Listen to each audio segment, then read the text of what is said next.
Happy December, everyone! In the spirit of this season, this month we are covering the truest gospel from a galaxy far, far away. Thanks to Rogue One coming out December 16th, it's Canon Star Wars month. And what better way to celebrate the canon than by covering the best canon ongoing comic right now that wasn't ongoing. So massive spoilers for the 2015 Darth Vader comic incoming. You've been warned. On with the show! Darth Vader number 14.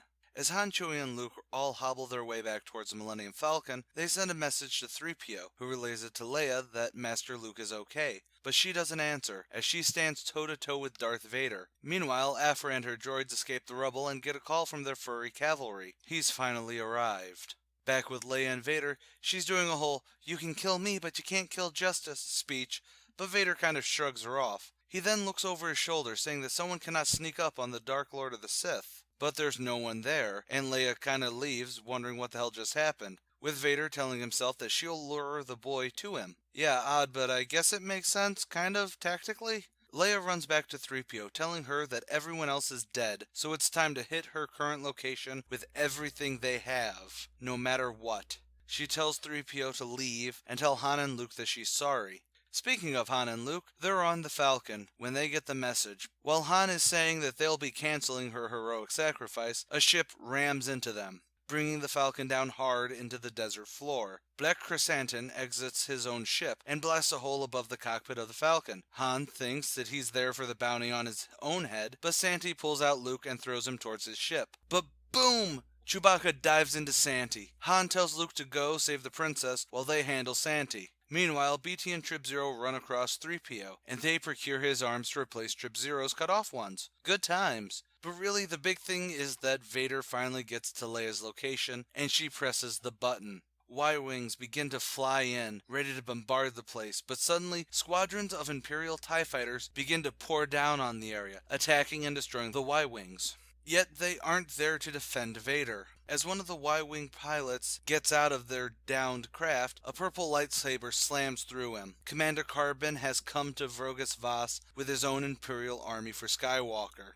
Wow, that issue ended with a freaking bang. Before I talk about the whole of this issue, I really enjoy the fact that each issue so far has not let me down when it comes to being able to keep me hyped for the next issue.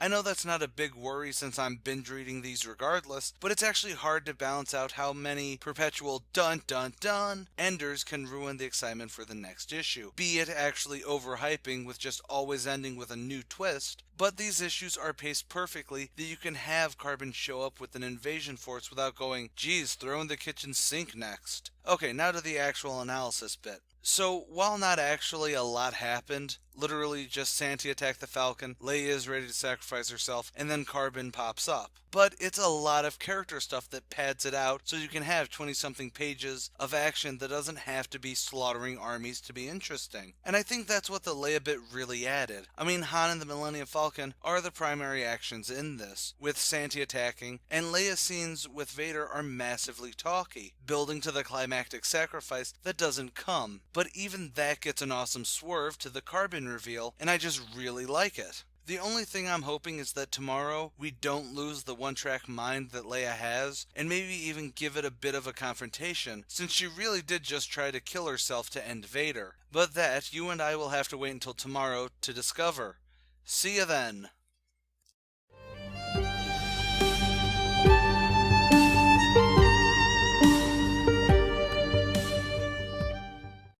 Thanks for watching. If you liked this video, like, share, and subscribe. As always, if you agree or disagree with me, or just want to add your own comments, theories, or criticisms, leave a comment below. Don't forget to check out my other channels, ComicSins and The Archivist, links on screen. I also want to give a huge shout out to Star Wars Explained and Star Wars Theory. I may be talking about my views on Darth Vader comics this month, but both of these channels have been spectacular when dealing with the whole of Star Wars, both canon and legends. Links also on screen. And finally, my credits song is lifted from Taylor Davis's epic Star Wars medley. Check out her channel where she plays some epic violin. And as always, stay golden, Inklings.